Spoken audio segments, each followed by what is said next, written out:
November 1st, 2007. In the quiet university town of Perugia, the life of 21-year-old British exchange student Meredith 𝐓𝐑𝐀 came to a tragic and sudden end. Born in London, Meredith was described by friends and family as intelligent, kind, and full of ambition. She had traveled to Italy as part of her studies, excited to experience a new culture and continue her education abroad. But that dream was shattered when Meredith was found dead in the apartment she shared with other students.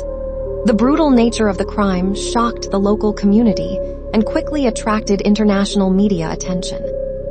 What followed was one of the most controversial criminal investigations of the modern era. Suspicion fell on Meredith's roommate, Amanda Knox's boyfriend, Rafael Salcedo, and a local man named 𝐓𝐑𝐀𝐆𝐄. The case unfolded through years of trials, appeals, overturned convictions, and intense media scrutiny. Headlines around the world focused on courtroom drama and legal battles, often overshadowing the victim herself. In the end, 𝐓𝐑𝐀𝐆𝐄 was convicted for Meredith's murder, while Amanda Knox and Rafael Salcedo were ultimately acquitted after years of legal proceedings. Nearly 2 decades later, the case remains a subject of debate and fascination. Yet beyond the controversy lies the story of a young woman whose future was stolen. Meredith 𝐓𝐑𝐀𝐆𝐄's life was much more than a criminal case. She was a daughter, a sister, a friend, and a student with dreams and aspirations. And despite the headlines that followed her death, her memory continues to be honored by those who knew and loved her.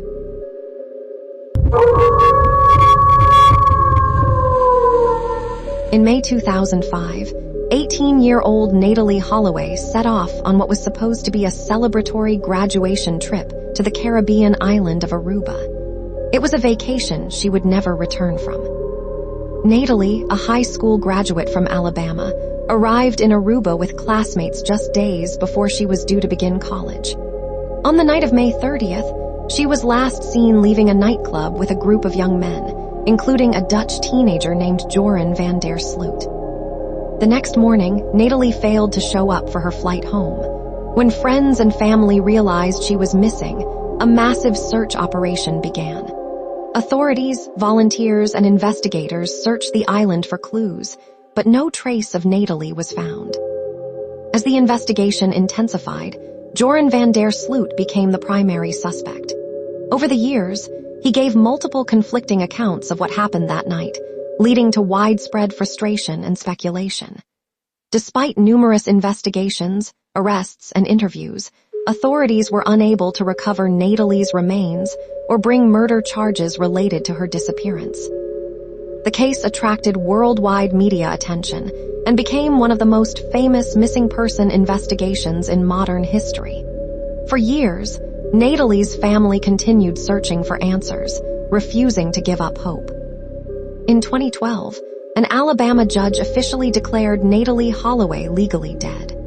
More than a decade later, new developments emerged when Joran van der Sloot admitted responsibility for her death as part of a legal agreement in an extortion case involving Natalie's family. Although many questions remain unanswered, the case finally provided some measure of acknowledgement regarding what happened. Today, Natalie Holloway's story remains a powerful reminder of a family's relentless search for truth and the enduring impact of an unsolved tragedy that captured the world's attention.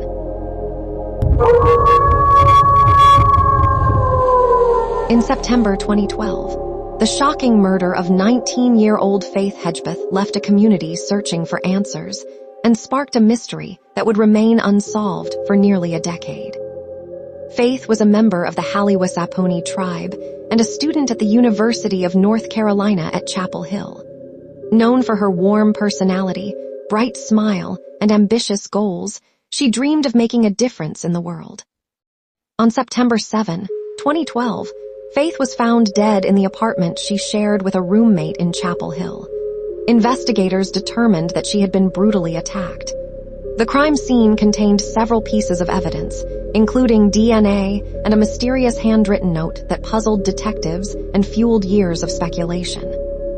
Despite extensive media coverage and countless tips, the case went cold.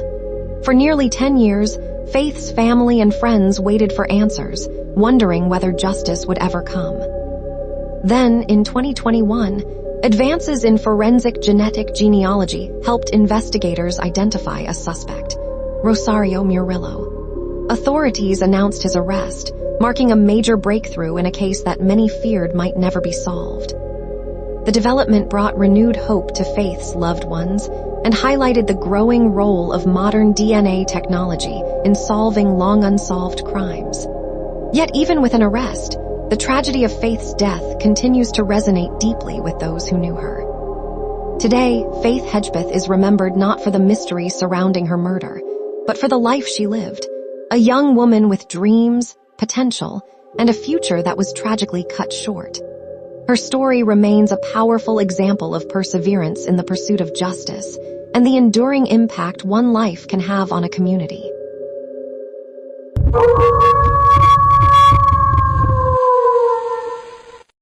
On the night of June 2, 2011, 20-year-old Lauren Spearer went out with friends near her college campus in Bloomington. By the next morning, she had vanished without a trace. Lauren was a student at Indiana University, Bloomington.